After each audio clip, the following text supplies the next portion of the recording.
Salve, salve galera, sejam bem-vindos, sejam bem-vindas, eu sou Josimar Caetano e você está no Ponto de Coleta, a extensão do podcast Fala aí Carteiro, onde informação é resistência e memória é poder.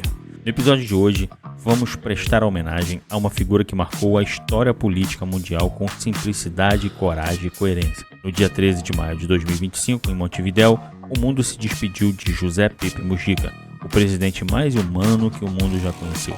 Vamos nos basear na obra de Maurício Rabufetti, autor do livro Mujica, A Revolução Tranquila, para relembrar os passos de Mujica desde a guerrilha até a presidência, sua vida austera, sua ética política e sua mensagem poderosa contra o consumismo. Esse episódio é apresentado por duas personagens especiais, que conduzem o programa com base na narrativa do livro e nos fatos históricos. Então fique ligado, porque esse episódio é para ouvir com atenção até o final. O que Mujica viveu, defendeu e representou serve de reflexão para qualquer trabalhador, estudante ou cidadão consciente que acredita num mundo mais justo. Agora com vocês, os nossos personagens especiais, com o episódio Mujica, a revolução que não fez barulho, mas ecoa até hoje.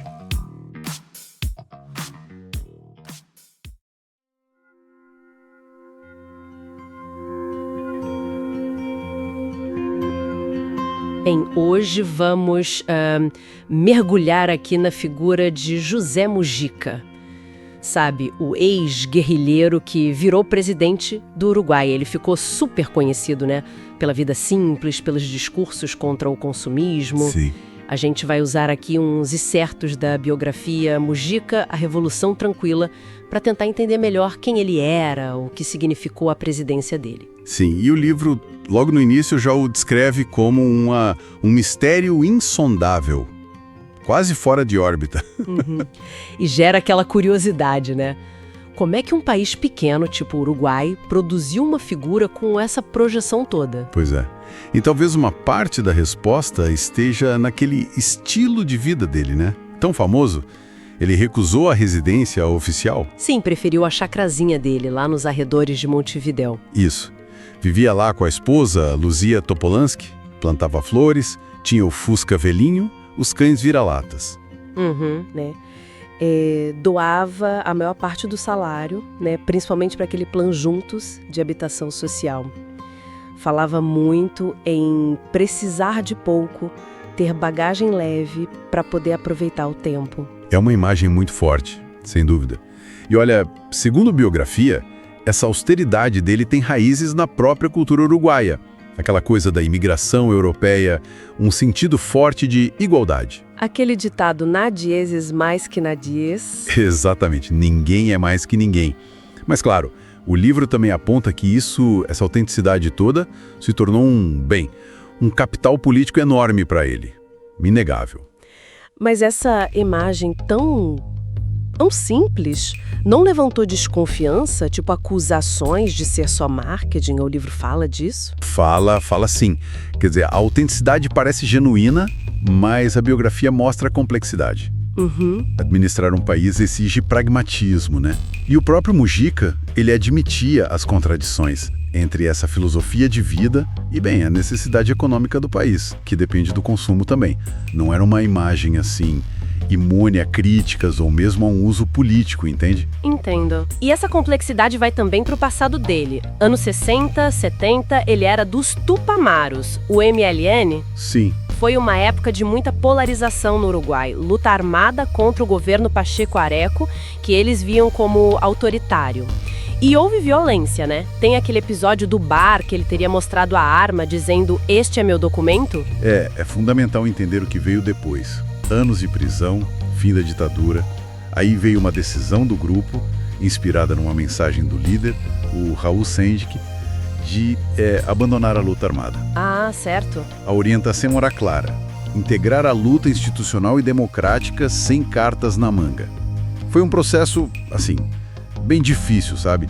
Teve divisões internas, o livro detalha isso, mas foi o que levou à criação do MPP, o Movimento de Participação Popular, e pôs o Mujica e outros na política formal. E foi por aí que ele chegou à presidência. E lá impulsionou o que a biografia chama de Revolução Tranquila. Isso. Aquelas políticas progressistas que chamaram a atenção do mundo todo. A legalização e regulação da cannabis, Justificada como o combate ao narco. Exato. E também o casamento entre pessoas do mesmo sexo, a descriminalização do aborto, focando na saúde pública. E o livro traz uma leitura interessante disso, sabe?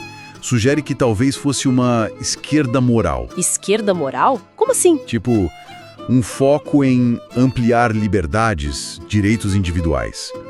Talvez como uma alternativa à luta mais tradicional por redistribuição econômica, que é bem mais difícil no capitalismo global de hoje. Uma espécie de esquerda possível nesse cenário.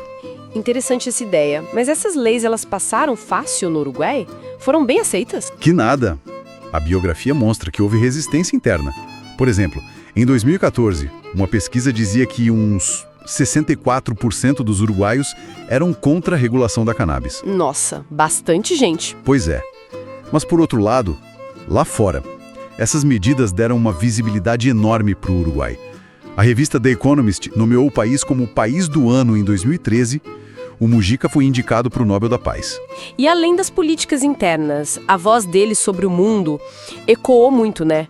Os discursos na Rio Plus 20, na ONU, criticando o consumismo, viralizaram. Totalmente. E a vida vai embora. Uma crítica direta ao Deus Mercado, como ele chamava. Exato. E essas falas, elas caíram num terreno fértil, né? Foi logo depois da crise de 2008. Tinha aqueles movimentos, Occupy Wall Street, os indignados na Europa. Ah, sim, o pessoal questionando o sistema. Isso. Então criou-se um público global muito receptivo a essa mensagem. Embora, como a gente já falou, a própria biografia explore a contradição, que o Mujica mesmo admitia, entre esse discurso e a necessidade prática de fazer a economia uruguaia girar. Fica então essa imagem, né, cheia de contrastes, o passado radical e o pragmatismo no poder. A vida simples e a fama mundial. Um discurso antissistema, mas tendo que lidar com a política real. É uma trajetória bem única. Sem dúvida. E talvez a reflexão final que a leitura dessa biografia deixa pra gente seja essa. O que é que o percurso do Mujica da luta armada à presidência, com essas revoluções tranquilas, focadas em direitos, o que isso nos diz sobre as formas e talvez os limites de buscar transformação social hoje em dia? Será que esse é o único caminho que resta? Ou só um deles? Dá o que pensar. Você acabou de ouvir o episódio especial do Ponto de Coleta, um tributo ao legado de José Mujica, um homem que viveu com pouco, mas ensinou muito. Se essa história te tocou, compartilha com quem precisa se lembrar do valor da simplicidade, da ética, da resistência.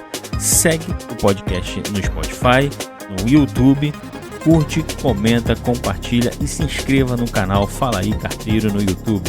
Nos vemos no próximo episódio, sempre com conteúdo para fortalecer, inspirar e conscientizar. Até mais, obrigado!